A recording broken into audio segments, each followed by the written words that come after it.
ಗಿರೀಶ್ ಮಟ್ಟಣ್ಣನವರು ಆಕ್ರೋಶ ಯಾರ ಮೇಲೆ ಸರ್? ವ್ಯವಸ್ಥೆ ಮೇಲೆ. ಅಪರಾಧಿ ಯಾರಂತ ಗೊತ್ತಿದ್ರು ಕೂಡ ಅವನನ್ನ ರಕ್ಷಣೆ ಮಾಡೋದಕ್ಕೆ ಎಲ್ಲರೂ ಕೂಡ ಜೊತೆಯಾಗಿದ್ದಾರಲ್ಲ, ಆ ಒಂದು ವ್ಯವಸ್ಥೆ. ಸೊಸೈಟಿ ವಿರುದ್ಧವಾಗಿ ನೀವು ಧ್ವನಿ ಎತ್ತಿರ್ತಕ್ಕಂಥದ್ದು, ಅವ್ರ ವಿರುದ್ಧವಾಗಿ ಆಕ್ರೋಶ ವ್ಯಕ್ತಪಡಿಸ್ತಿರುತ್ತೆ. ಅಲ್ಲಿ ಏನೇನು ಘಟನೆಗಳು ನಡೆದಿದೆಯಾ ಅಂತ ನಿಮಗೂ ಗೊತ್ತಾದ್ರೆ ನೀವು ಕೂಡ ರೌದ್ರಾವತಾರ ಪಡ್ಕೊಳ್ತೀರಿ. ಪ್ರತಿಯೊಬ್ಬ ಜನಸಾಮಾನ್ಯನು ಕೂಡ ರೌದ್ರಾವತಾರ ತಾಳ್ತಾನೆ. ನೀವು ಪೊಲೀಸ್ ಇಲಾಖೆಯಲ್ಲಿ ಇರ್ತಕ್ಕಂಥ ಸಂದರ್ಭದಲ್ಲಿ ಒಬ್ರು ಶಾಸಕರ ಮೇಲೆ ಕೈ ಮಾಡ್ತೀರಾ ಅನ್ನೋ ವಿಚಾರ ಕೇಳ್ಬಾರ್ದು. ಅದನ್ನ ಹೇಳ್ಕೊಂಡು ನಾನೇನೋ ದೊಡ್ಡವನು ಅಂತ ಹೇಳ್ಕೊಳ್ಳೋ ಪ್ರಯತ್ನ ಆಗೋದು ಬೇಡ. ಯಾಕಂದ್ರೆ ಸರ್ವಿಸ್ನಲ್ಲಿದ್ದಾಗ ಅಂಥವು ಸುಮಾರು ಘಟನೆಗಳು ನಡೆದು ಹೋಗಿದೆ. ಇಲಾಖೆಯಿಂದ ಆಚೆ ಬರೋದ ಕಾರಣ ಅಲ್ಲಿರುವ ವ್ಯವಸ್ಥೆ ಬರೀ ಭ್ರಷ್ಟಾಚಾರ ಒಂದೇ ಅಲ್ಲ, ಇಡೀ ಎಂಟೈರ್ ಸಿಸ್ಟಮ್ ಏನಿದೆಯಲ್ಲ, ಆ ವ್ಯವಸ್ಥೆ ನಮ್ಮನ್ನ ಅಲ್ಲಿ ಬದುಕಕ್ಕೆ ಬಿಡೋದಿಲ್ಲ. ಹುಸಿ ಬಾಂಬ್ ಅಂತ ಶಬ್ದ ಕೇಳಿ ಬರ್ತಿದೆ. ನೀವು ಹುಸಿ ಬಾಂಬ್ ಅಂದ್ರಲ್ಲ, ಪೊಲೀಸರಿಗೆ ಅದು ಹುಸಿ ಬಾಂಬ್ ಅನ್ಸಿಲ್ಲ. ನಮಸ್ಕಾರ, ಜಸ್ಟಿಸ್ ಫಾರ್ ಸೌಜನ್ಯ ವಿಶೇಷ ಕಾರ್ಯಕ್ರಮಕ್ಕೆ ಸ್ವಾಗತ. ನಾನು ನಿಮ್ಮ ಕಿರಣ್ ಶೆಟ್ಟಿ. ಜಸ್ಟಿಸ್ ಫಾರ್ ಸೌಜನ್ಯ ವಿಶೇಷ ಕಾರ್ಯಕ್ರಮದಲ್ಲಿ ಇವತ್ತು ನಮ್ಮ ಜೊತೆ ಇದ್ದಾರೆ ಅತಿಥಿಯಾಗಿ ದಷ್ಟ ಪೊಲೀಸ್ ಅಧಿಕಾರಿಯಾಗಿ ಕರ್ನಾಟಕ ರಾಜ್ಯ ಪೊಲೀಸ್ ಇಲಾಖೆಯಲ್ಲಿ ಕಾರ್ಯನಿರ್ವಹಿಸಿ ತದನಂತರ ಸಾಕಷ್ಟು ಹೋರಾಟಗಳನ್ನ ಮಾಡುತ್ತಾ ಭ್ರಷ್ಟಾಚಾರದ ವಿರುದ್ಧ ಧ್ವನಿ ಎತ್ತಿ ಕಳೆದ 1 ರಿಂದ 2 ವರ್ಷಗಳ ಹಿಂದೆ ಸೌಜನ್ಯ ಪ್ರಕರಣಕ್ಕೆ ಸಂಬಂಧಿಸಿದಂತೆ ಹೋರಾಟಗಳನ್ನು ಮಾಡುತ್ತಾ ಮಹೇಶ್ ತಿಮ್ಮಾರೊಡೆಯವರ ಜೊತೆ ಸೌಜನ್ಯ ಪ್ರಕರಣಕ್ಕೆ ಸಂಬಂಧಿಸಿದಂತೆ ಹೋರಾಟಗಳನ್ನು ಮಾಡುತ್ತಾ ಧ್ವನಿ ಎತ್ತಿರತಕ್ಕಂಥ ಗಿರೀಶ್ ಮಟ್ಟಣ್ಣನವರು ಅವ್ರನ್ನ ಕಾರ್ಯಕ್ರಮಕ್ಕೆ ಸ್ವಾಗತ ಮಾಡೋಣ. ಸರ್ ನಮಸ್ತೆ. ನಮಸ್ತೆ ಸರ್. ಸರ್, ಮೊದಲನೇದಾಗಿ ಗಿರೀಶ್ ಮಟ್ಟಣ್ಣನವರು ಆಕ್ರೋಶ ಯಾರ ಮೇಲೆ ಸರ್? ವ್ಯವಸ್ಥೆ ಮೇಲೆ. ಅಂದ್ರೆ ಈ ಒಬ್ಬ ಅಪರಾಧಿ ಯಾರಂತ ಗೊತ್ತಿದ್ರು ಕೂಡ ಅವನನ್ನ ರಕ್ಷಣೆ ಮಾಡೋದಕ್ಕೆ ಎಲ್ಲರೂ ಕೂಡ ಜೊತೆಯಾಗಿದ್ದಾರಲ್ಲ, ಆ ಒಂದು ವ್ಯವಸ್ಥೆ ವಿರುದ್ಧ. ವೀಕ್ಷಕರಿಗೆ ನಾನು ಯಾಕೆ ಈಗ ಈ ಪ್ರಶ್ನೆ ಮೊದಲನೇದಾಗಿ ತೆಗೆದುಕೊಂಡೆ ಅಂತಂದ್ರೆ, ಸಾಕಷ್ಟು ವಿಡಿಯೋಗಳನ್ನ ನೀವು ನೋಡಿರ್ತೀವಿ, ಸಾಕಷ್ಟು ಸುದ್ದಿಗಳನ್ನ ನೀವು ನೋಡಿರ್ತೀರಿ. ಗಿರೀಶ್ ಮಟ್ಟಣ್ಣನವರು ಅಂದಾಗಲೇ ಅವ್ರ ಮುಖದಲ್ಲಿ ಏನೋ ಆಕ್ರೋಶ, ರೌದ್ರಾವತಾರ, ಇದನ್ನ ಅವ್ರ ಬಾಯಿಂದನೇ ಕೇಳಬೇಕು ಅನ್ನೋ ಉದ್ದೇಶ ನಾನು ಇದನ್ನು ಕೇಳಿದ್ದ. ಅಂದ್ರೆ ಸರ್, ಸೊಸೈಟಿ ವಿರುದ್ಧವಾಗಿ ನೀವು ಧ್ವನಿ ಎತ್ತಿರ್ತಕ್ಕಂಥದ್ದು, ಅವ್ರ ವಿರುದ್ಧವಾಗಿ ಆಕ್ರೋಶ ವ್ಯಕ್ತಪಡಿಸ್ತಿರುತ್ತ? ಅಲ್ಲ, ಸೊಸೈಟಿ ವಿರುದ್ಧವಾಗಿ ನಾನು ಸೊಸೈಟಿ ಪರವಾಗಿನೇ ಇದ್ದೇನೆ, ಸಮಾಜದ ಪರವಾಗಿ ಇದ್ದೀನಿ. ಆನಂತರ ನಾನು ಇಲ್ಲಿ ಆಕ್ರೋಶ ಪ್ರತಿಯೊಬ್ಬರಿಗೂ ಬರ್ತದೆ. ಅಲ್ಲಿ ಏನೇನು ಘಟನೆಗಳು ನಡೆದಿದೆಯಾ ಅಂತ ನಿಮಗೂ ಗೊತ್ತಾದರೆ ನೀವು ಕೂಡ ರೌದ್ರಾವತಾರ ಪಡ್ಕೊಳ್ತೀರಿ. ಪ್ರತಿಯೊಬ್ಬ ಜನಸಾಮಾನ್ಯನು ಕೂಡ ರೌದ್ರಾವತಾರ ತಾಳ್ತಾನೆ. ಈಗ ಅದೇ ಆಗ್ತಾ ಇದೆ. ಈಗ ಆಫ್ಟರ್ ಸಮೀರ್ ವಿಡಿಯೋ ಎಲ್ಲರೂ ಕೂಡ ರೌದ್ರಾವತಾರ ತಾಳ್ತಾ ಇದ್ದಾರೆ. ಅಲ್ಲಿ ಆಗ್ತಾ ಇರುವಂಥ ಆಮೇಲೆ ಆ ಒಂದು ನಂಬಿಕೆಗೆ ದ್ರೋಹ ಆಗಿದೆ. ಅಲ್ಲಿ ಬೇರೆ ಯಾರೋ ಒಬ್ಬರು ಮಾಡಿಬಿಟ್ಟಿದ್ರೆ ನಂಬಿಕೆಗೆ ದ್ರೋಹ ಅಲ್ಲ. ಆ ಒಂದು ಇದರಲ್ಲಿ ಅಷ್ಟೊಂದು ನಂಬಿಕೆ, ಆ ವ್ಯಕ್ತಿಯ ಮೇಲೆ ಅಷ್ಟೊಂದು ನಂಬಿಕೆ ಇಟ್ಟಂಥವ್ರು ನಾವೆಲ್ಲರೂ ಕೂಡ, ಆ ಒಂದು ಕುಟುಂಬದ ಮೇಲೆ ಅಷ್ಟೊಂದು ನಂಬಿಕೆ ಇಟ್ಟಂಥವ್ರು ನಾವೆಲ್ಲ. ನಂಬಿಕೆ ದ್ರೋಹ ಆದರೆ ಆಕ್ರೋಶ ಇನ್ನೂ ಜಾಸ್ತಿ ಆಗುತ್ತೆ, 10 ಪಟ್ಟು ಜಾಸ್ತಿ ಆಗುತ್ತೆ. ಸರ್, ಆ ವಿಚಾರ ನಂತರ ಮಾತಾಡೋಣ.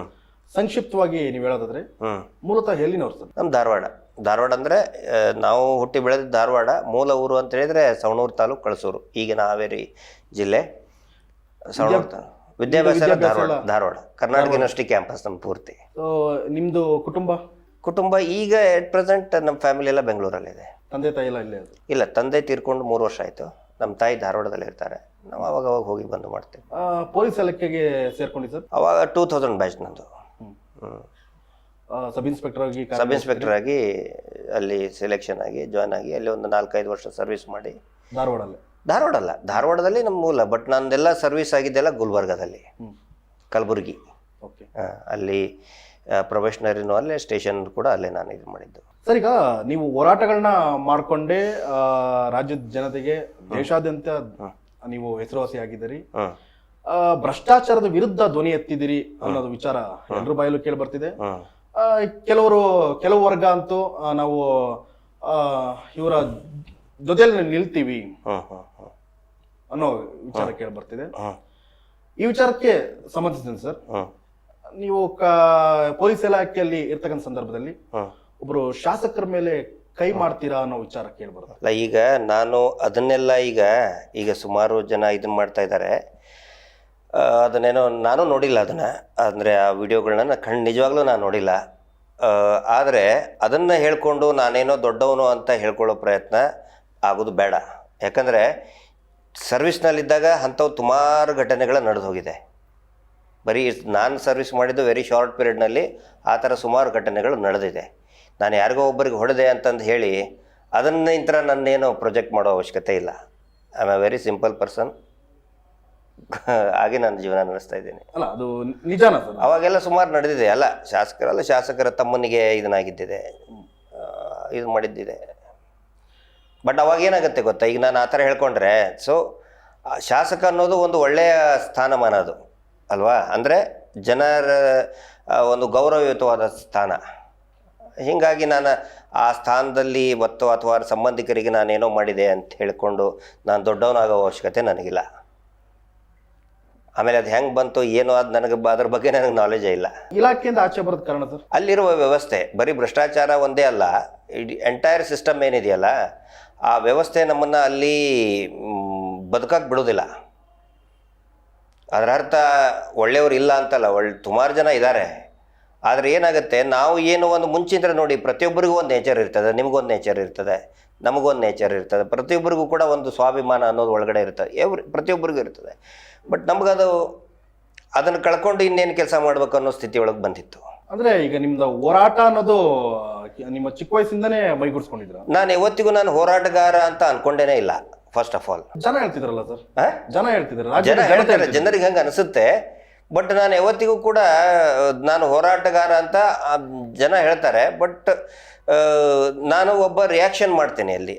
ಆನಂತರ ಯಾಕೆ ಹಂಗಾಗುತ್ತೆ ಅಂತ ಹೇಳಿದರೆ, ಯಾರು ಈಗ ಅಲ್ಲಿ ವಿಕ್ಟಿಮ್ ಇರ್ತಾರೆ, ಬಲಿಪಶು ಆಗಿರ್ತಾರೆ, ಅಸಹಾಯಕರಿರ್ತಾರೆ, ನಾನು ಆ ಜಾಗದಲ್ಲಿ ನಿಂತ್ಕೊಂಡು ನೋಡ್ತೀನಿ. ನಾನು ಯಾವತ್ತಿಗೂ ಕೂಡ ಅದೊಂದು ನೇಚರ್ ಯಾಕೋ ಗೊತ್ತಿಲ್ಲ.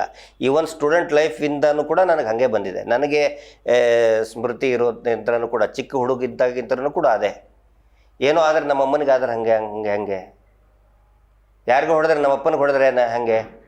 ಸೊ ಆ ಒಂದು ಇದರಲ್ಲಿ ನಾನು ಬಂದಂಥವನು, ಬೆಳೆದು ಬಂದಿರತಕ್ಕಂಥ ಒಂದು ವಾತಾವರಣ ನನ್ನ ಹಾಗೆ. ನಮ್ಮ ತಂದೆಗೆ ಯಾರಾದರೂ ಮುಟ್ಟಿದ್ರೆ, ಈಗ ರಸ್ತೆಯಲ್ಲಿ ಹೋಗ್ಬೇಕಾದ್ರೆ ಪಾಪ ಒಬ್ಬರಿಗೆ ಯಾರಿಗೂ ಹಿಂಗೆ ಇದನ್ನು ಮಾಡ್ತಾರೆ, ನಮ್ಮ ತಂದೆಗೆ ಮುಟ್ಟಿದ್ರೆ, ನಾನಿದ್ರೆ ಹೊಡೆದಾಗ್ತಿದ್ದೆ. ಈ ಥರ ಫೀಲಿಂಗ್ ಇಂಥರ ಬಂದವನು. ಇವತ್ತಿಗೂ ಕೂಡ ನನಗೆ ಈಗ ಸೌಜನ್ಯ ಪ್ರಕರಣ ಇರ್ಬೋದು, ಮತ್ತು ಬೇರೆ ಇದರಲ್ಲೂ ಅದರಲ್ಲಿ ನನ್ನ ತಂಗಿನೋ ನನ್ನ ಮಗಳು ಅಥವಾ ಏನೋ ಇದ್ದರೆ ಏನಾಗ್ತಿತ್ತು.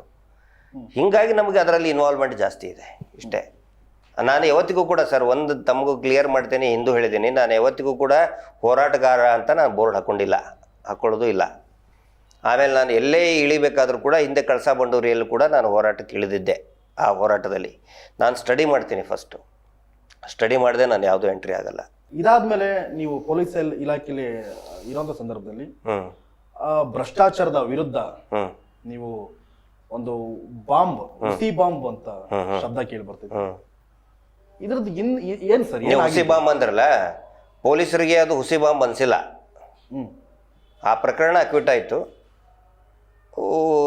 ಅಂದರೆ ಅದು ಒಂದು ಏನಂತ ಹೇಳಿದರೆ, ಒಂದು ಸಂಕೇತ, ಒಂದು ಸಿಂಬಾಲ್ ಅಂಥೇಳಿ ನನ್ನ ಆರೋಪಿತನನ್ನಾಗಿ ಮಾಡಿದರು.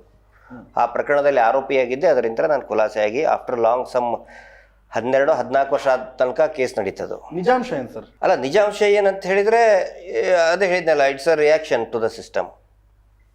ಏನೋ ಒಂದು ಒತ್ತಡ ಇರ್ತದೆ. ಆಮೇಲೆ ಅದನ್ನು ವೈಯಕ್ತಿಕವಾಗಿ ನಾನೇನು ತೊಗೊಂಡು ಇದ್ರ ಮಾಡಿದ್ದಲ್ಲ, ಅದು ನನಗೆ ಏನಾಗ್ತಿತ್ತು, ಸುಮಾರು ಜನಕ್ಕೆ ಆಗ್ತಾ ಇತ್ತದು. ಇಲಾಖೆ ಹೇಳ್ಬೇಕಾದ್ರೆ ಇವತ್ತಿಗೂ ಕೇಳಿ 10ರಲ್ಲಿ 8 ಜನಕ್ಕೆ ಅಸಮಾಧಾನನೇ ಇದೆ, ಒಳಗಡೆನೇ ಬೇಸರ ಇದೆ, ಅಸಹನೆ ಇದೆ. ಎಲ್ಲರಿಗೂ ವ್ಯಕ್ತಪಡಿಸೋಕ್ಕಾಗಲಿಲ್ಲ, ನಾನು ಅದನ್ನು ವ್ಯಕ್ತಪಡಿಸಿದೆ ಅಷ್ಟೇ. LH ಬಾಂಬ್ ಕೇಸ್ ಸುಮಾರು ಒಂದು 72 ಜನ ಅದರಲ್ಲಿ ವಿಟ್ನೆಸ್ ಇದ್ದರು. ಬಟ್ ಯಾವುದು ಕೂಡ ಅದು ಪ್ರೂವ್ ಆಗಲಿಲ್ಲ. ಆನಂತರ ಅದು ಒಂದು ನಾನು ಹೇಳ್ತೀನಿ, ಅದರಲ್ಲಿ ಇಂಟೆನ್ಷನ್ ಯಾವತ್ತಿಗೂ ಕೂಡ ಏನೋ ಧ್ವಂಸ ಮಾಡಬೇಕು, ಆಸ್ತಿ ಹಾನಿ ಮಾಡಬೇಕು, ಪ್ರಾಣ ಹಾನಿ ಮಾಡಬೇಕು ಅಂತ ಯಾವುದು ಕೂಡ ಇದ್ದಿದ್ದಿಲ್ಲ. ಇನ್ ಕೇಸ್ ಏನಾದ್ರು ಆಗೋಗ್ಬಿಟ್ಟಿದ್ರೆ ಆಗೋಕ್ಕೆ ಚಾನ್ಸೇ ಇದ್ದಿದ್ದಿಲ್ಲಲ್ಲ. ಆಗಿದ್ದರೆ ನಮ್ಮನ್ನ ಎಷ್ಟೋ ಜನ ನನಗೆ ಏನಂತ ಬೈದರು ಗೊತ್ತಾ, ಸುಮ್ಮನೆ ಇಟ್ರಿ ಅದನ್ನು ಬ್ಲಾಸ್ಟರ್ ಮಾಡಿದರೆ ಸ್ವಲ್ಪ ಸರಿಯಾಗ್ತಿತ್ತು ಅಂತಿದ್ರು. ನಮ್ಮ ಡಿಪಾರ್ಟ್ಮೆಂಟ್ ಸೀನಿಯರ್ ಆಫೀಸರ್ ಹೇಳಿದ್ದಾರೆ, ಏನು ಗಿರೀಶ್ ನಿಮಗೆ ಅಟ್ಲೀಸ್ಟ್ ಬ್ಲಾಸ್ಟ್ ಮಾಡಿದ್ರೆ 1-4 ಜನಕ್ಕೆ ಬುದ್ಧಿರ ಬರೋದು, ಸುಮ್ಮನೆ ಬಂದುಬಿಟ್ರಲ್ಲ ಅಂತ ಹೇಳಿದರು. ಬಟ್ ಅದು ಹಂಗೆ ಮಾಡೋಕ್ಕಾಗಲ್ಲ. ಹಂಗೇನಾರು ಆಗಿದ್ರೆ ನನ್ನ ಟೆರರಿಸ್ಟ್ ಅಂತ ನೋಡ್ತಾಯಿದ್ರು. ಹೌದು. ಆಮೇಲೆ ನಾನು ಯಾರನ್ನೋ ಖುಷಿ ಪಡ್ಸೋಕ್ಕೆ ಯಾವತ್ತಿಗೂ ಯಾವ ಕೆಲಸನೂ ಮಾಡಲ್ಲ. ಪ್ರತಿಯೊಂದು ಕಾರ್ಯಕ್ಕೆ ಪರ ಇರ್ತದೆ, ವಿರೋಧ ಇರ್ತದೆ. ಎಲ್ಲರನ್ನೂ ನಾವು ಸಮಾಧಾನ ಮಾಡೋಕ್ಕಾಗಲ್ಲ. ಎಲ್ಲರನ್ನೂ ಖುಷಿ ಯಾರು ಪಡಿಸ್ತಾರೆ ಹೇಳಿ? ಎಲ್ಲರನ್ನೂ ನಗಿಸೋರು ಯಾರು ಹೇಳಿ? ಜೋಕರ್ ಮಾಡ್ತಾರೆ ಅದನ್ನ. ಸರ್ಕಸ್ನಲ್ಲಿ ಎಲ್ರಿಗೂ ನಗಿಸುವಂಥ ಒಂದು ಕೆಲಸ ಯಾವುದು? ಜೋಕರ್ನ ಕೆಲಸ. ಎಲ್ಲರನ್ನೂ ನಗಿಸ್ಬೇಕು. ನಾನು ಎಲ್ಲರನ್ನೂ ನಗ್ಸೋಕ್ಕೆ ಕೆಲಸ ಮಾಡಲ್ಲ, ನಾನು ಎಲ್ಲರನ್ನೂ ಖುಷಿ ಪಡಿಸೋ ಕೆಲಸ ಮಾಡಲ್ಲ. ವಾಟ್ ನನ್ನ ಕಾನ್ಷಿಯಸ್ಸಲ್ಲಿ ಏನು ಬರ್ತದೆ ಅದನ್ನೇ ಮಾಡ್ತೀನಿ ನಾನು. ನಿಮ್ಮ ಲೈಫಲ್ಲಿ ನಗು ಇದೆಯಾ sir? I am very happy. ತುಂಬ ಖುಷಿಯಾಗಿದೆ ಈಗಲೂ ಎಲ್ಲರಿಗಿಂತನೂ ತುಂಬ ಲವ್ಲಿಯಾಗಿ ಖುಷಿಯಾಗಿದ್ದೀನಿ ನಾನು. ತುಂಬ I stay in the present tense. ನಾನು ಹಿಂದಿನ ಬಗ್ಗೆನೂ ತಲೆ ಕೆಡಿಸ್ಕೊಳ್ಳಲ್ಲ, ಮುಂದೆ ನಾಳೆ ಏನಾಗುತ್ತೆ, ಈಗ 1 ಗಂಟೆ ಆದಮೇಲೆ ಏನಾಗುತ್ತೆ ಅನ್ನೋದ್ರ ಬಗ್ಗೆನೂ ನಾನು ತಲೆ ಕೆಡಿಸ್ಕೊಳ್ಳಲ್ಲ. ಈ ಕಿರಣ್ ಅವ್ರ ಜೊತೆಗೆ ಮಾತಾಡ್ತಾ ಇದ್ದೀನಿ, ಪ್ರಜಾಧ್ವನಿಯಲ್ಲಿದ್ದೀನಿ, ಪೂರ್ತಿ ನಂದು ಇನ್ವಾಲ್ವ್ಮೆಂಟ್ ಇದರಲ್ಲಿದೆ ಇಷ್ಟೇ. ಅಂದ್ರೆ ಈಗ ನೀವು ಈಗ ಜೈಲಿಗೆ ಸೇರಿದ್ರಿ, ಜೈಲಿನ ದಿವಸಗಳು ಕೂಡ ನೀವು ಹೇಳಿದ್ರಿ ಕೆಲವೊಂದು ಸುದ್ದಿ ಮಾಧ್ಯಮಗಳಲ್ಲಿ. ನಾನು ಕೇಳೋದಾದ್ರೆ ಪಾಪ್ಯುಲಾರಿಟಿ ಸಿಗ್ಬೇಕು ಅಂತಾನೆ ಇಷ್ಟೆಲ್ಲ ನೀವು ಮಾಡ್ಕೊಂಡ್ರ ಅಂತ? ನೋಡಿ, ಒಂದು ನಾನು ಎಲ್ಲರೂ ಕೇಳ್ತಾರೆ ಅದನ್ನ, ಪಾಪ್ಯುಲಾರಿಟಿ ಅನ್ನೋದು ಯಾವತ್ತಿಗೂ ಕೂಡ ಒಬ್ಬ ವ್ಯಕ್ತಿಯ ಕೈಯಲ್ಲಿ ಇರುವುದಿಲ್ಲ, ಹೌದಾ? ಆನಂತರ ಇದೇನು ನೀವು LH ಬಾಂಬ್ ಹಗರಣದ ಬಗ್ಗೆ ಥ್ರೂ ನೀವು ಈ ಪ್ರಶ್ನೆ ಕೇಳೋದಾದರೆ, ಆ ಘಟನೆ ನೀವೇ ಹೇಳಿದ್ರಲ್ಲ, ಏನಾದರೂ ಬ್ಲಾಸ್ಟ್ ಆಗಿಬಿಟ್ಟಿದ್ರೆ, ನನ್ನ ಜೊತೆಗಿದ್ದಾಗ ಬ್ಲಾಸ್ಟ್ ಆಗಿದ್ರೆ ಏನಾಗ್ತಿತ್ತು? ನಿಮ್ಮ ಸಮೇತ ಹೋಗಿರ್ತಿದ್ರು. ಪಾಪ್ಯುಲಾರಿಟಿ, ಅದೇ ಒನ್ಸ್ ಅಗೇನ್ ಹೇಳ್ತೀನಿ ನಾನು, ಪಾಪ್ಯುಲಾರಿಟಿ ಆ ವ್ಯಕ್ತಿಯ ಜೊತೆಗಿರಲ್ಲ. ಗಿರೀಶ್ ಮಟ್ಟಣ್ಣವ್ರ ಮುಖ ಹಿಂಗೈತೆ ಅಂತೇಳಿ ಪಾಪ್ಯುಲಾರಿಟಿ ಸಿಗೋದಿಲ್ಲ ಯಾವತ್ತಿಗೂ ಕೂಡ. ಅದನ್ನೆಲ್ಲರೂ ತಲೆಯಲ್ಲಿ ಇಟ್ಕೋಬೇಕು. ಯಾವ ರೀತಿ ನಮ್ಮ ಕೃತ್ಯ ಕೆಲಸದಿಂದ ನೆಗೆಟಿವ್ ಇರ್ಬೋದು, ಪಾಸಿಟಿವ್ ಆಗಿಯೂ ಇರ್ಬೋದು, ಹೌದಾ? ಆ ಕೃತ್ಯದಿಂದ ಪಾಪ್ಯುಲಾರಿಟಿ ಬರ್ತದೆ ಹೊರತು ವ್ಯಕ್ತಿಯಿಂದ ಪಾಪ್ಯುಲಾರಿಟಿ ಬರೋದಿಲ್ಲ. ಯಾವತ್ತಿಗೂ ಕೂಡ ನಾನು ಪಾಪ್ಯುಲಾರಿಟಿ ನಾನು ಬಯಸಿದವನೇ ಅಲ್ಲ. ನಾನು ಈಗಲೂ ಕೂಡ ಈ ಸೌಜನ್ಯ ಪ್ರಕರಣದಲ್ಲಿ ಕೂಡ ನಾನು ಸಾಧ್ಯ ಆದಷ್ಟು ಅವಾಯ್ಡ್ ಮಾಡ್ತೇನೆ. ಬಟ್ ಈ ವಿಚಾರಗಳು ಏನಿದೆಯಲ್ಲ ಅದಕ್ಕೆ ಪಾಪ್ಯುಲಾರಿಟಿ ಸಿಗಬೇಕು. ಸೌಜನ್ಯ ಪ್ರಕರಣಕ್ಕೆ ಅದು ಪ್ರತಿಯೊಬ್ಬರ ಮನಸ್ಸು ಮುಟ್ಟಬೇಕು ಅನ್ನೋದು ನಂದು ಒಂದು ಛಲ. ವ್ಯಕ್ತಿಗೆ ನಾನು ಯಾವತ್ತಿಗೂ ಅದನ್ನು ಬಯಸೋದಿಲ್ಲ. ನೀವು ಐ ಲೈಕ್ ಪ್ರೈವೇಸಿ ನಾನು ಇಷ್ಟಪಡ್ತೀನಿ. ಈ ಎಷ್ಟೋ ಜನ ಇಷ್ಟು ದಿನ ಎಲ್ಲಿದ್ದರು ಅಂತ ಕೇಳ್ತಾರೆ. ನನಗೆ ಇಷ್ಟ ಇಲ್ಲದು. I am not a professional. ಇದನ್ನು ನಾನು ಈಗ ಪ್ರೊಫೆಷ್ನಲ್ ರಾಜಕಾರಣಿ ಆದವರು ಮೇಂಟೈನ್ ಮಾಡ್ತಾರೆ, ಎಲ್ಲರನ್ನೂ ಮೇಂಟೈನ್ ಮಾಡ್ತಾರೆ. ಎಲ್ಲ ಪತ್ರಿಕೆ ಸುದ್ದಿಗಳನ್ನು ಎಲ್ಲ ಮೇಂಟೈನ್ ಮಾಡ್ತಾ ಹೋಗ್ತಾರೆ, ವಿಶಸ್ ಕಳಿಸೋದು. ನಾನು ಅದೇನು ಮಾಡೋದಿಲ್ಲ. ನಾನು ಯಾವಾಗ ಅಪಿಯರ್ ಆಗ್ತೇನೆ ಅಂತ ಹೇಳಿದರೆ ಪಬ್ಲಿಕ್ ಲೈಫಲ್ಲಿ, ಯಾವಾಗ ಅವಶ್ಯಕತೆ ಇದೆ, ನನ್ನ ಅವಶ್ಯಕತೆ ಇದೆ, ಅವಾಗ ಮಾತ್ರ ಅಪಿಯರ್ ಆಗ್ತೀನಿ. ಸೌಜನ್ಯ ಹೋರಾಟ ಯಶಸ್ವಿ ಆದಮೇಲೆ ಮತ್ತೆ ನಾನು ಸುಮ್ಮನೆ ಗೂಡಲ್ಲಿ ನನ್ನ ಗೂಡು ಸುತ್ತಲೂ ಒಂದು ಗೂಡು ಕಟ್ಕೊಂಡು ಕೂತ್ಕೊಂಡು ಬಿಡ್ತೀನಿ ನಾನು, ಇಷ್ಟೇ. ಸರ್, ಈಗ ಹೋರಾಟಗಳನ್ನ ಮಾಡ್ಕೊಂಡು ಬರ್ತಿದ್ರಿ, ಮತ್ತೆ ನೀವು ಏನು ಇಲಾಖೆಯಿಂದನೂ ಕೂಡ ದೂರ ಆದ್ರಿ. ನಿಮ್ಮ ಜೀವನ ಸರ್? ಜೀವನ ನಂದು ತೋಟ ಇದೆ, ಸಾಕಷ್ಟು ವರ್ಕ್ ಇದೆ, ಸಿಕ್ಕಾಪಟ್ಟೆ ವರ್ಕ್. ಪ್ರತಿಯೊಂದು ಈ ಲಿವ್ಲಿಹುಡ್ಡಿಗೆ ಏನೇನು ಮಾಡಬೇಕು ಉಪಜೀವನಕ್ಕೆ ಎಲ್ಲ ಕೆಲಸನೂ ಮಾಡ್ತೇನೆ ನಾನು, ಎಲ್ಲ ಕೆಲಸನೂ ಮಾಡ್ತೇನೆ. ಒಂದು ಸಣ್ಣ ಮೊಮೆಂಟಮ್ ಅಗಳನ್ನ ನಿಮ್ಮ ಇದರಲ್ಲಿ ನೋಡಿದೆ, ಅದನ್ನು ಕೂಡ ಸೇಲ್ ಮಾಡಿದ್ದೀನಿ ನಾನು. ಡಿಪಾರ್ಟ್ಮೆಂಟಿನ ಹೊರಗಡೆ ಬಂದಮೇಲೆ ಮೊಮೆಂಟಮ್ ಇರ್ತಾವಲ್ಲ, ಒಂದೊಂದು ಕಂಪ್ನಿಗಳಿಗೆ ಹೋಗಿ ಇದನ್ನು ತೊಗೊಳ್ಳಿ ಅಂತಲೂ ಮಾಡಿದ್ದೀನಿ ನಾನು. ಕೈ ಕಾಲು ಗಟ್ಟಿದ್ದಾವೆ ಸರ್, ಬದುಕ್ತೀನಿ, ಅದೇನು ದೊಡ್ಡದು. ಪೊಲೀಸ್ ಡಿಪಾರ್ಟ್ಮೆಂಟ್ನಲ್ಲಿ ಏನು ಸಂಬಳ ಇತ್ತು ಅದಕ್ಕಿಂತ 10 ಪಟ್ಟು ಜಾಸ್ತಿ ದುಡಿತೀನಿ ನಾನು. ಇಲಾಖೆಯಲ್ಲಿದ್ದಾಗ ಯಾರಿಗೂ ಕೈ ಚಾಚಲಿಲ್ಲ ಸರ್? ಖಂಡಿತ ಚಚ್ಚಿಲ್ಲ. ಯಾರು? ನಾನು ಡೈರೆಕ್ಟಾಗೆ ಕ್ವಶನ್ ಕೇಳಿ ತಪ್ಪು ತಿಳ್ಕೊಳಕ್ ಹೋಗ್ಬೋದು. ಕೈ ಚಾಚಿಲ್ವಾ? ಕೈ ಚಾಚಿಲ್ಲ ಅಂದ್ರೆ ಅದಕ್ಕೆ ಈಗ ಏನಾಗಿದೆ ಸರ್, ಇವಾಗ ನೀವೇ ಒಂದು ಭ್ರಷ್ಟಾಚಾರದ ವಿರುದ್ಧ ಧ್ವನಿ ಎತ್ತಿದ್ದೀರಿ. ಭ್ರಷ್ಟಾಚಾರ ನಿಲ್ಬೇಕು ಅನ್ನೋದು ನಿಮ್ದು ಉದ್ದೇಶ ಆಗಿದೆ. ಈಗ ನೀವೇ ಹೇಳಿದ್ರಿ ಆಗ್ಲೇ, ಇಲಾಖೆನಲ್ಲೂ ಸಹ ಆ ಭ್ರಷ್ಟಾಚಾರ ಕಾಣಿಸ್ತಾ ಇತ್ತು. ಈಗ ನಾವು ನೋಡಿದೀವಿ, ಯಾವ ಒಂದು ಇಲಾಖೆ ಭ್ರಷ್ಟಾಚಾರ ಮುಕ್ತವಾಗಿ ಕೆಲಸ ನಿರ್ವಹಿಸ್ತಿದೆ? ಅದೇ ನೋಡಿ, ಇಲ್ಲಿ ಇಲಾಖೆಯಲ್ಲಿ ಎಲ್ಲರೂ ತಿಳ್ಕೊಂಡಿದ್ದೇನೋ ಇಲ್ಲಿ ಭ್ರಷ್ಟಾಚಾರ ಇದೆ ಇಲ್ಲ ಅನ್ನೋದ್ರ ಬಗ್ಗೆ ಚರ್ಚೆ ಆಗ್ತದೆ. ಬಟ್ ಒಂದು ಪೊಲೀಸ್ ಸ್ಟೇಷನ್ ನಡೆಸೋದು ಎಷ್ಟು ಕಷ್ಟ ಅಂತ ಹೇಳಿದರೆ ಪೊಲೀಸ್ ಇಲಾಖೆಯಲ್ಲಿ ಇದ್ದವ್ರಿಗೇ ಗೊತ್ತದು. ಒಂದು ಪೊಲೀಸ್ ಸ್ಟೇಷನ್ ನಡೆಸ್ಬೇಕಂತ ಹೇಳಿದರೆ ಒಂದು ಕಿರಾಣಿ ಅಂಗಡಿ ನಡೆಸಬೇಕಲ್ಲ, ಆ ರೀತಿ ಇದೆ. ನೀವು ದುಡ್ಡು ತೊಗೊಳ್ಳೇಬೇಕು. ನೀವು ದುಡ್ಡು ತೊಗೊಳ್ಳಿಲ್ಲ ಅಂತ ಹೇಳಿದರೆ ಪೊಲೀಸ್ ಸ್ಟೇಷನ್ ನಡ್ಸೋಕ್ಕಾಗಲ್ಲ ನಿಮಗೆ. ಪೊಲೀಸ್ ಸ್ಟೇಷನಲ್ಲಿ ನಿಮಗೆ ಭ್ರಷ್ಟಾಚಾರ ಇಲ್ಲ ಅಂತ? ಖಂಡಿತ ಇದೆ ಅಂತ ಹೇಳ್ತಾ ಇದ್ದೀನಿ ನಾನು, ಇದ್ದೇ ಇರ್ತದೆ.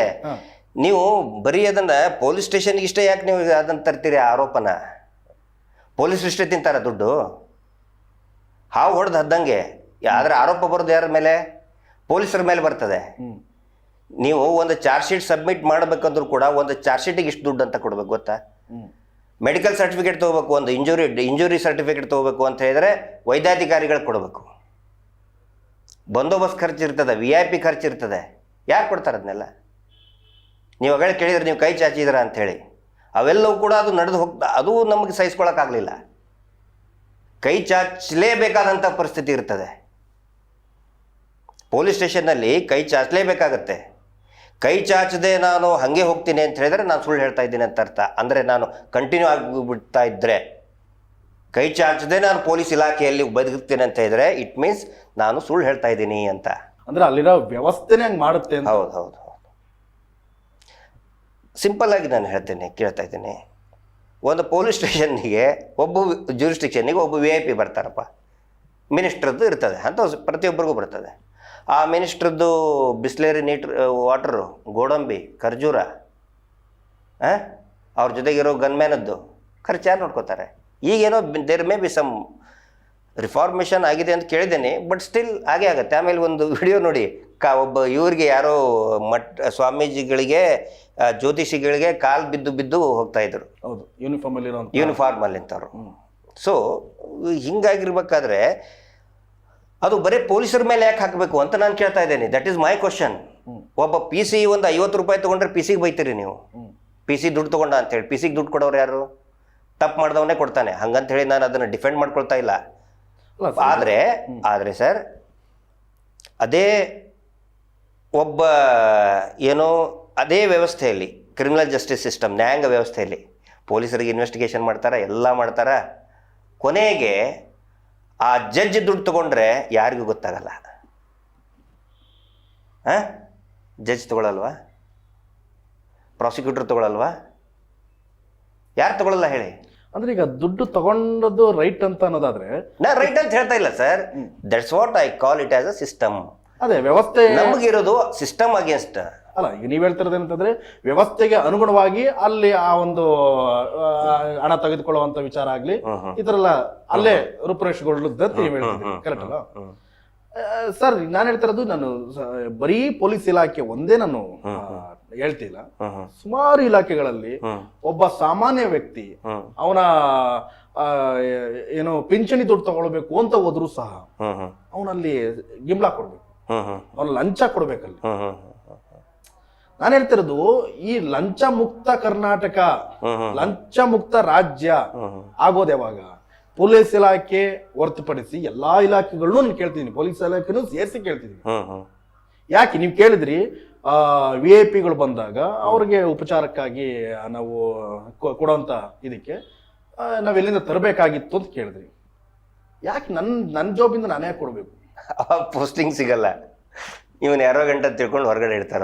ಸ್ವಾರ್ಥ ಆಯ್ತಲ್ಲ. ಹೌದು ಹೌದು ಸರ್, ಎಲ್ಲ ಕಡೆನೂ ಇದೆ. ಆಮೇಲೆ ಲಂಚ ಮುಕ್ತ ಕರ್ನಾಟಕ ಯಾವಾಗ ಆಗತ್ತೆ ಅಂತ ಹೇಳಿದ್ರೆ, ಇಲೆಕ್ಷನ್ ಟೈಮಲ್ಲಿ ಜನ ಲಂಚ ತಗೊಳ್ಳಾರದೆ ಓಟ್ ಹಾಕೋದನ್ನು ಕಲಿಬೇಕು. 500 ರೂಪಾಯಿ, 1000 ರೂಪಾಯಿ ಏನದು? ನಾನು ಇಲೆಕ್ಷನಲ್ಲಿ ಸೋತಿದ್ದೀನಿ, ನಾನು ಸೋತಿದೆ ಅಂಥೇಳಿ ನಾನು ಟ್ರೋಲ್ ಮಾಡ್ತಾ ಇದ್ದಾರೆ. ಖಂಡಿತ ನಾನು ಸೋತಿದ್ದೀನಿ. ಸೋತಿದ್ದಕ್ಕೆ ನಾನೇನು ಅಪರಾಧ ಮಾಡಿಲ್ಲ. ಜನಗಳು ಒಳ್ಳೆಯವರೇ ಇರ್ತಾರೆ, ಬಟ್ ಕಲಿಸ್ಕೊಡೋರು ಯಾರು? ಜನಗಳು ಕೂಡ ಅರ್ಥ ಮಾಡ್ಕೋಬೇಕಲ್ಲ. ನೀವು ಎಷ್ಟೇ ಕೆಲಸ ಮಾಡಿ 500, 1000 ಕೊಟ್ಟರೆ ಓಟ್ ಹಾಕ್ತೀವಿ ಅನ್ನೋರಿಗೆ ಏನು ಮಾಡ್ತೀರಿ ನೀವು? ಯಾವಾಗ ಜನನೂ ಕೂಡ ಜಾಗೃತರಾಗ್ತಾರೆ, ನಾವು ದುಡ್ಡು ಇಲ್ದೇನೆ ನಾವು ಒಬ್ಬ ಅಭ್ಯರ್ಥಿನ ಗೆಲ್ಸ್ಕೊಂಡು ಬರ್ತೀವಪ್ಪ ಅಂತ ಯಾವಾಗ ಜನರ ಮನಸ್ಸಿನಲ್ಲಿ ಬರ್ತದೆ, ಅವಾಗ ಲೀಡರ್ಶಿಪ್ಪು ಕೂಡ ಅಷ್ಟೇ ಸ್ಟ್ರಾಂಗ್ ಆಗುತ್ತೆ. ಇಲ್ಲ ಅಂತಂದ್ರೆ ಪ್ರತಿನಿತ್ಯ ಇವೇನು ಪೊಲೀಸರು ಏನು ಮಾಡ್ತಾರೆ ಹೇಳಿ, ದುಡ್ಡು ತಗೊಂಡು, ಅಥವಾ ಎನಿ ಗೌರ್ಮೆಂಟ್ ಆಫೀಷಿಯಲ್ ಏನು ಮಾಡ್ತಾರೆ, ಸಮ್ ಪಾರ್ಟ್ ಮೇಲಿನ MLA ಕೊಡಬೇಕು, ಅಥವಾ ಮಿನಿಸ್ಟ್ರಿಗೆ ಆ ಒಂದು ಸಿಸ್ಟಮ್ ಹೈರಾರ್ಕಿ ಕೊಡಬೇಕು. ಆ ಹೈರಾರ್ಕಿ ದುಡ್ಡೆಲ್ಲಿ ಹೋಗುತ್ತೆ? ಇಲೆಕ್ಷನ್ನಿಗೆ ಹೋಗುತ್ತೆ, ಬಳಕೆ ಆಗುತ್ತೆ. ಇಲೆಕ್ಷನ್ನಿಗೆ ಬೇಕು ಅಂತಲೇ ದುಡ್ಡು ಮಾಡುತ್ತಿರ್ತಾರೆ. ಸೊ ಇದೊಂದು ವಿಶೇಷ ಸರ್ಕಲ್. ಇದು ನಾವು ಬರೀ ಒಬ್ಬರಿಗೆ ಬೈದರೆ ಆಗೋದಿಲ್ಲ. ಪಾಲಿಟಿಕ್ಸ್ನಲ್ಲಿ ನಾನು ಕೂಡ ರಾಜಕೀಯದಲ್ಲಿ ಇದ್ದವನೇ, ಇಲೆಕ್ಷನ್ ಫೇಸ್ ಮಾಡಿದವನೇ. ಎಲ್ಲರೂ ಕೂಡ ಇದರಲ್ಲಿ, ಈಗ ದೆಹಲಿಯಲ್ಲಿ ಕೆಲವೊಂದಿಷ್ಟು ರಾಜ್ಯ ಇದೆ, ಮತ್ತು ಕರ್ನಾಟಕದಲ್ಲೇ ಕೆಲವೊಂದು ಕ್ಷೇತ್ರ ಇದೆ. ಹಿಂದೆಲ್ಲ ಮುಂಚೆ ಒಂದು ಬಿಫೋರ್ 20 years ಬ್ಯಾಕ್ ದುಡ್ಡಿಂದ ಹಾವಳಿ ಇಷ್ಟಿರಲ್ಲ. ಯಾವಾಗ ಈ ಜನಾರ್ದನ್ ರೆಡ್ಡಿ ಅವರ ಹಾವಳಿ ಶುರು ಆಯಿತು, ಗಣಿ ದಣಿಗಳ ಹಾವಳಿ ಶುರು ಆಯಿತು, ಬರೀ ಒಂದೊಂದು ಬೈ ಎಲೆಕ್ಷನ್ನೇ 30 ರಿಂದ 40 ಕೋಟಿ ರೂಪಾಯಿ ಖರ್ಚು ಮಾಡಿದ್ರು ಅವರು. ಅದು ರುಚಿ ಎಲ್ಲರಿಗೂ ಕೂಡ ಹತ್ತಿತ್ತದು. ಮುಂಚೆ ನಮ್ಮ ಕರ್ನಾಟಕ ಹಂಗಿದ್ದಿದ್ದಿಲ್ಲ. ಅವಾಗ ಏನಾಗುತ್ತೆ, ಒಬ್ಬ ಸ್ಟ್ರಾಂಗ್ ಅಲ್ಲಿ ಆ ದುಡ್ಡು ಖರ್ಚು ಮಾಡಲಾರ್ದೇ ಒಬ್ಬ MLA ಆದರೆ ಅವನಿಗೊಂದು ಮಾರಲ್ ರೈಟ್ಸ್ ಇರ್ತದೆ. ಕೇಳ್ತಾನೆ ಅವನು ಅವ್ರ ಕ್ಷೇತ್ರದಲ್ಲಿರುವಂಥ ಆಫೀಸರ್ಸ್ಗೆ ದುಡ್ಡು ಇಲ್ದೇ ಆಫೀಸರ್ನ ಹಾಕಿಸ್ಕೊತಾನೆ. ಯಾರಾದರೂ ದುಡ್ಡು ತಗೊಂಡು ಕೆಲಸ ಮಾಡ್ತಿದ್ರೆ ಬೈಯುವಂಥ ರೈಟ್ಸ್ ಇರ್ತದೆ. ಇವತ್ತು ಯಾವೊಬ್ಬರು ಬೈದ್ರೆ ದುಡ್ಡು ಕೊಟ್ಟು ಬಂದಿದ್ದೀನಿ ನನಗೇನಂತೀಯ ಅಂತ ಕೇಳ್ತಾರೆ. ಒಬ್ಬ PWD ಇಂಜಿನಿಯರಿಗೆ ಬೈ ಅಂತ ಹೇಳಿರಿ, ಯಾಕೆ ಬೈತಾರೆ? ಪರ್ಸೆಂಟೇಜ್ ಇಟ್ಟಿರ್ತಾರೆ ಎಲ್ಲರೂ. ಇವರು 10% ತೊಗೊಂಡ್ರೆ 5% MLA ಕೊಟ್ಟಿರ್ತಾರೆ, ಅಥವಾ ಇನ್ಯಾರೋ ರಿಪ್ರೆಸೆಂಟೇಟಿವ್ ಕೊಟ್ಟಿರ್ತಾರೆ. ಸೊ ಯಾರಿಗೂ ಮಾರಲ್ ರೈಟ್ಸ್ ಇಲ್ಲ. ಈಗ ಈ ವ್ಯವಸ್ಥೆ ನೋಡಿ ಕೂಡ ಸರ್, ಈ ಸಿಸ್ಟಮ್ ನೋಡಿ, ಈ ಚೈನ್ ಲಿಂಕ್ ಅಂತಾನೆ ಹೇಳ್ಬೋದು. ನೀವು ಹೇಳಿದ ಪ್ರಕಾರಕ್ಕೆ ನೀವು ರಾಜಕೀಯ ಪ್ರವೇಶ ಮಾಡಬೇಕು ಅನ್ನೋದು ಬರ್ತೀರಿ, ನಿಮ್ಮ ಉದ್ದೇಶ ಏನೇ ಇರ್ಬೋದು, ನೀವು ಕೂಡ ರಾಜಕೀಯ ಪ್ರವೇಶ ಮಾಡದಾದ್ಮೇಲೆ ಇದೇ ವ್ಯವಸ್ಥೆಯಲ್ಲಿ ಇರ್ಬೇಕಾಗಿತ್ತಲ್ಲ, ಉದ್ದೇಶ ಏನಾಗಿತ್ತು? ಯಾವ ಉದ್ದೇಶನ ನೀವು ರಾಜಕೀಯದಲ್ಲಿ ನಾನು ಸಡನ್ ಆಗಿ ಬಂದೆ. ನಾನು ಆ ಥರ ಮನೆ ಒಳಗಡೆ ಈಗ ಸ್ವಲ್ಪ ಈಗ ಯಡಿಯೂರಪ್ಪನವ್ರು ಬಂದರು. ಯಡಿಯೂರಪ್ಪನವ್ರು ಹೇಳಿದರು, ಬಂದುಬಿಡು ಸುಮ್ಮನೆ ನಿನಗೆ ಒಬ್ಬನಿಗೆ ಇದು ಮಾಡೋಕ್ಕಾಗಲ್ಲ, ವ್ಯವಸ್ಥೆ ಸರಿ ಇಲ್ಲ ಅಂತಂದು ಹೇಳಿದರು ಅವರು. ಹೀಗಾಗಿ ಅವರು is a very senior leader. ಹೀಗಾಗಿ ನಾನು BJPಗೆ ಹೋದೆ. ಅಲ್ಲಿ ಕೂಡ ನಾನು ಚೆನ್ನಾಗಿ ಬೆಳೆಸಿದರು. ಯುವ ಮೋರ್ಚಾ ಅಧ್ಯಕ್ಷ ಆದೆ, ಬೋರ್ಡ್ ಚೇರ್ಮನ್ ಆದೆ. ಇಲ್ಲೇ ಕಂಠೀರವ ಸ್ಟುಡಿಯೋ ಇದೆ ನೋಡಿ, ಹೋಗಿ ಕೇಳಿ. ತುಂಬ ಒಳ್ಳೆ ಕೆಲಸ ಮಾಡಿದ್ದೀನಿ ನಾನು. ಕೇಳಿ ನೋಡಿ ಅಂತಲ್ಲಿ ಏನಾದರೂ ಪರ್ಸೆಂಟೇಜ್ ತೊಗೊಂಡಿದ್ದೀನಿ ಅಂತ ದಯವಿಟ್ಟು ಕೇಳಿ ನೋಡಿ. ಇದು ಕೆಲಸ ಮಾಡ್ಬೇಕು ನೀವು. ಸುಮ್ಮನೆ ನಾನು ಇಂಥಲ್ಲಿ ನಾನು ಸತ್ಯ ಹರಿಶ್ಚಂದ್ರ ಅಂತ ಹೇಳಿದ್ರೆ ನೀವು ನಂಬಬಾರ್ದು ನೀವು. ಕಂಠೀರವ ಸ್ಟುಡಿಯೋದಲ್ಲಿ ಹೋಗಿ ಕೇಳಿ ಇಲ್ಲೇ. ಅಂದರೆ ನನ್ನ ಕೈಯಲ್ಲಿ ಎಷ್ಟಾಗುತ್ತೋ ಅಷ್ಟು ನಾನು ಮಾಡ್ತೀನಿ. ಇಡೀ ಪೂರ್ತಿ ನಾನು ಇದನ್ನು ಮಾಡ್ತೀನಿ ಅಂತ ಹೇಳಿದ್ರೆ ಅದು ಆಗದೇ ಇರೋ ಮಾತು. ಜನಜಾಗೃತಿ ಅವೆಲ್ಲ ನಡೀತಾನೆ ಇರಬೇಕು ನಿರಂತರ. ಉದ್ದೇಶ ಏನು ಸರ್? ಈಗ ಪೊಲೀಸ್ ಇಲಾಖೆಯಲ್ಲಿದ್ರಿ, ಅದಾದ್ಮೇಲೆ ಏನೋ ಭ್ರಷ್ಟಾಚಾರ ಅನ್ನೋದು ನಿರ್ಮೂಲನೆ ಆಗ್ಬೇಕು ಅನ್ನೋ ಉದ್ದೇಶ ತೊಡಗಿಸ್ಕೊಂಡ್ರಿ, ಅದಾದ್ಮೇಲೆ ರಾಜಕೀಯನೂ ನೋಡಿದ್ರಿ. ಸರ್ ನಿರ್ಮೂಲನೆ ಆಗೋದಲ್ಲ ಸರ್. ಒಂದು ವೇಳೆ ಈ ಮಾತು ನಾ ಹೇಳ್ಬಿಟ್ರೆ ನನ್ನ ಬಗ್ಗೆ ನಕ್ ಬಿಡ್ತಾರೆ. ಹಂಗಲ್ಲ, ನನ್ನ ಕೈಯಲ್ಲಿ ಎಷ್ಟಾಗುತ್ತೋ ನಾನು ಅಷ್ಟು ಮಾಡ್ತೀನಿ ಅಷ್ಟೇ. ಭ್ರಷ್ಟಾಚಾರ ನಿರ್ಮೂಲನೆ ಮಾಡೇ ಬಿಡ್ತೀನಿ ಅಂತ ಹೇಳಿದ್ರೆ ಅದು ನನ್ನಂತಹ ಜೋಕರೇ, ನಾನೊಬ್ಬ ಜೋಕರ್ ಆಗಿಬಿಡ್ತೀನಿ ಅಷ್ಟೇ ಜನರ ಮುಂದೆ. ನಾನೇನು ಮಾಡಿದೆ, ರೈಟ್ ಟು ಇನ್ಫಾರ್ಮೇಷನ್ ಆ್ಯಕ್ಟ್, ಅದನ್ನು ಈಗ ಭ್ರಷ್ಟಾಚಾರ it's also important tool. RTI act first ಶುರು ಮಾಡಿದ್ದು ನಾನು ಗೊತ್ತಾ? 2005 ಕ್ರಿಯಾ ಅಂತ ಬಂತು, Karnataka right to information act. ಅದನ್ನು ಬೆಂಗಳೂರಿನ ಬೀದರ್ವರೆಗೆ ಮೋಟ್ರ್ ಬೈಕಲ್ಲಿ ಪೂರ್ತಿ ಚೆಗೋವೆರಾ ನನಗೆ ಭಾಳ ಇನ್ಸ್ಪಿರೇಷನ್ ಇದ್ರು. ಚೆಗೋವೆರಾ ಮೋಟ್ರ್ ಬೈಕಲ್ಲಿ ಅವರು ಎಂಟೈರ್ ಸೌತ್ ಅಮೇರಿಕಾ ಟೂರ್ ಮಾಡಿರ್ತಾರೆ ಇನ್ನೊಬ್ಬನ ಜೊತೆಗೆ ಸೇರಿಕೊಂಡು. ಮೋಟ್ರ್ ಸೈಕಲ್ ಡೈರಿ ಅಂತ ಇದೆ, ಅದನ್ನು ಓದಿ, ನೀವು ಕೂಡ ಓದಿ, ಫ್ರೀ ಇದ್ದರೆ ತುಂಬ ಚೆನ್ನಾಗಿದೆ. ಹೀಗಾಗಿ ನಾನು ಬೆಂಗಳೂರಿನ ಬೀದರ್ವರೆಗೆ ಹಳ್ಳಿಗಳಿಗೆಲ್ಲ ಸುತ್ತಾಡಿ ರೈಟ್ ಟು ಇನ್ಫಾರ್ಮೇಷನ್ ಆ್ಯಕ್ಟನ್ನು ಲೆಕ್ಕ ಕೊಡಿ ಚಳುವಳಿ ಅಂಥೇಳಿ ನಾನು ಅದಕ್ಕೆ ಆ ಹೆಸರಿನಲ್ಲಿ ಮಾಡಿದೆ. ಜನಸಾಮಾನ್ಯರ ಭಾಷೆಯಲ್ಲಿ ಲೆಕ್ಕ ಕೊಡಿ ಚಳುವಳಿ. ಮಾಹಿತಿ ಹಕ್ಕು ಅಂದರೆ ಏನು? ಹಕ್ಕು ಕಾಯ್ದೆ ಅಂದರೆ ಜನಕ್ಕೆ ಭಯ ಆಗಿಬಿಡ್ತದೆ, ಅಂದರೆ ಅರ್ಥ ಆಗೋದಿಲ್ಲ. ನಂದು ಈ ಮುಂಚಿನ ಒಂದು ಹ್ಯಾಬಿಟ್ ಏನಂತ ಹೇಳಿದರೆ, ಇವನ್ ಪೊಲೀಸ್ ಸ್ಟೇಷನ್ನಲ್ಲಿಗೂ ಕೂಡ ಇದ್ದಾಗ ಜನರಿಗೆ ಫಸ್ಟ್ ನಾನು ಆ್ಯಕ್ಟನ್ನು ಸೆಕ್ಷನ್ ವಿವರಣೆ ಮಾಡ್ತಾಯಿದ್ದೆ, ಕಾಯ್ದೆಯನ್ನು ವಿವರಣೆ ಮಾಡ್ತಿದ್ದೆ, ಹಿಂಗಾದ್ರೆ ಹಿಂಗಾಗುತ್ತೆ ಅಂಥೇಳಿ. ಆಮೇಲೆ ಈ ರೈಟ್ ಟು ಇನ್ಫಾರ್ಮೇಷನ್ ಆ್ಯಕ್ಟನ್ನು ಕೂಡ ಜನಸಾಮಾನ್ಯರ ಭಾಷೆಯಲ್ಲಿ ವಿವರಿಸೋದಕ್ಕೆ ಲೆಕ್ಕ ಕೊಡಿ ಚಳುವಳಿ ಅಂತ ಅವಾಗ ಮಾಡಿದೆ ನಾನು. ತುಂಬ ಚೆನ್ನಾಗಾಯಿತು. ಅರಣ್ಯ ಇಲಾಖೆಯದ್ದು ಆಯಿತು, ಮತ್ತು ಫಸ್ಟು ಈ ಪಂಚಾಯತ್ ಇಲಾಖೆಯಲ್ಲಿ ಫಸ್ಟ್ ಫೈನ್ ಹಾಕಿದ್ದೆ, 5,000 ರೂಪಾಯಿ ದಂಡ ಹಾಕಿದ್ರು ಆ ಪಂಚಾಯತಿ ಅಧಿಕಾರಿಗಳಿಗೆ, ಮಂಗಳೂರಿನಲ್ಲಿ ಹಳೆ ಅಂಗಡಿ ಅನ್ನುವಂಥ ಪಂಚಾಯತಿಯಲ್ಲಿ. ಆಯಾ ಸಂದರ್ಭದಲ್ಲಿ ಏನೇನು ಬೇಕೋ ಅದು ಮಾಡ್ಕೊಂಡು